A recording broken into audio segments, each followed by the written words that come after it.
I come to you for my week-long hiatus to tell you about a card that I've seen no one else talk about yet. I come to you to tell you about a card that is the promo for the next set, so you'll be able to get it for pennies on the dime. I come to tell you about the craziest card I've read in a hot minute. I believe this to be the second best card in Beyond the Brave, other than the Gallant Thief card, which is just a custom card. I am talking, of course, about Dark Time Wizard. Now, Dark Time Wizard has two effects. The first effect says, add one card that mentions Dark Time Wizard from your deck to your hand, except Dark Time Wizard. Also, during the end phase of this turn, add one Dark Time Wizard from your graveyard to your hand. This effect does not matter. There is not a single good card that mentions Dark Time Wizard. The entire archetype is trash, is missing a couple pieces, does nothing else. But it has a second effect. Toss a coin and call it. If you call it right, destroy as many monsters your opponent controls as possible. And if you do inflict damage to your opponent equal to half the combined original attack of those destroyed monsters. And if you call it wrong, instead destroy all monsters you control. Now, many people might be reading this and they might be thinking, Kevin, this is a worse Regeki. This is a worse Darkle. This is the worst card I've ever read in my life. Well, you would be wrong for two reasons. One, it's quick play speed, which means you have a 50-50 of dodging a hand trap. And also, if you get hand trapped on turn one, you can set it, and it's a 50-50 of breaking your opponent's board. Now, of course, I'm joking. That's a terrible, right? That's just okay. A 50-50 on anything is not great. But what it actually is there's a card that comes out called Red Eyes Black Dragon Exceed.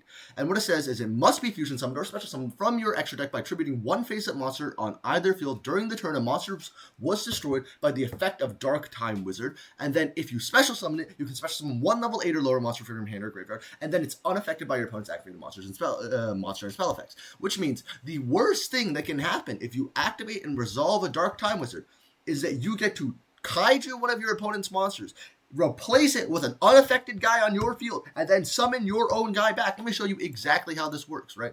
I have a little bit of an example deck here so we can see exactly how it works. If we go to solo mode here, say I'm playing into my opponent's board, right?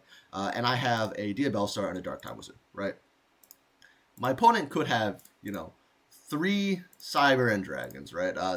Of course, this is an example.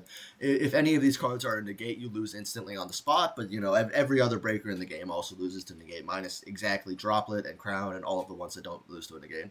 So don't worry about that too much, right? I special summon Diabellstar, right? Say my opponent, one of these is a negate or an RS or something, right? Or, I don't know, they interact with Diabellstar in some way. Like, it's a pop, right? They try and pop Diabellstar, right? What I can then do is, because my Diabellstar is guaranteed to be interacted with anyways, right, it's guaranteed to be pop, I can chain the Dark Time Wizard, I can attempt a coin flip, and if it lands on tails, all that happens is my Diabellstar goes to the graveyard, right, Dark Time Wizard resolves, my Diabellstar resolves, and then I contribute one of their monsters to summon Exceed, and summon my Diabellstar back from the graveyard. Use its effect to special summon my Diabellstar. And now not only do I have the Diabellstar that I would have had anyways, I also have a big unaffected asshole on my side of the field, right? And I can also do this, like, if my Dark Time Wizard resolved positively, and all of my opponent's cards went to the graveyard, if they for some reason summoned another card via, like, Clip, KTS, any card that does recursion, or if they're playing Unchained, like, legitimately every deck in the game has recursion in some way or another nowadays, what you can do is just tribute their recurse negation, and just summon a Red Eyes Black Dragon Exceed and get a card from your graveyard. I mean, it's ridiculous. It's insane.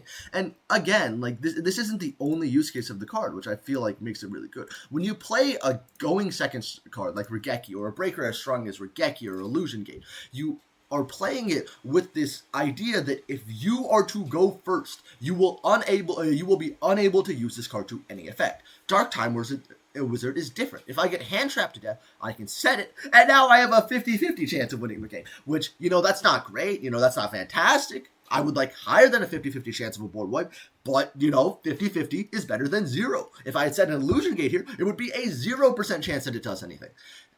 Also, imagine how panicked your opponent is going to be, because your opponent has to operate under the assumption that this card is live at all times. If they know you play Dark Time Wizard, they have to operate under the assumption that it is a Time Wizard, and there is a 50-50% chance that they just lose the game, right? Also, the final use case, which I think is kind of funny, is if you go first and you do have a play, say I only have one play, I have like exactly Diabellstar, and the game loads eventually, right?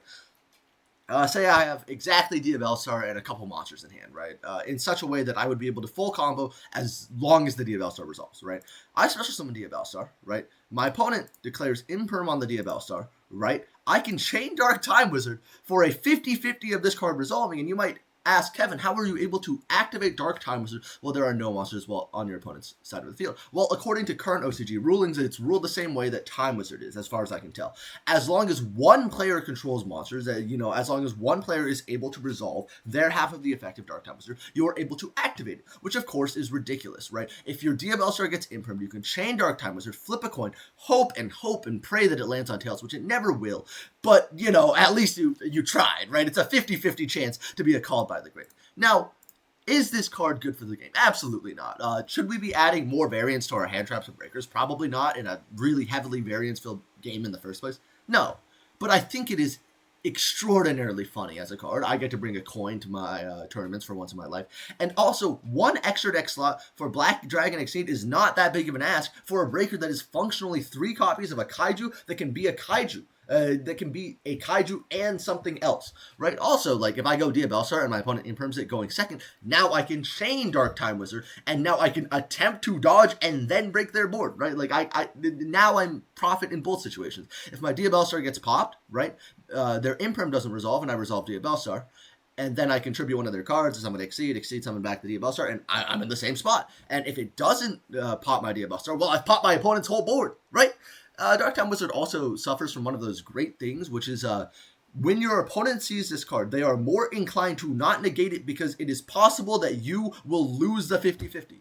But we know that even if you lose the 50-50, you can just kaiju one of their monsters anyways. So yeah, that's about it. Buy out this card as soon as it hits promotions, please, or don't. I would love to get these for $5 a copy. I'm going to stack up on like 3,000 of them, and then once it never tops an event, I'll just have 3,000 Dark Time Wizards. One day when they release the Joey card that says Red Eyes Black win the game, Dragon. If you control Dark Time Wizard, you win the game. I'll look really cool and really smart.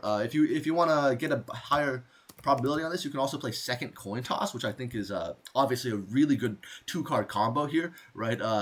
Now instead of a 50-50, I think you have a 3 out of 4 chance to hit it. That's a higher chance. So who knows? I'm excited to see where people take this card. That's about it for the weekly video. Ciao.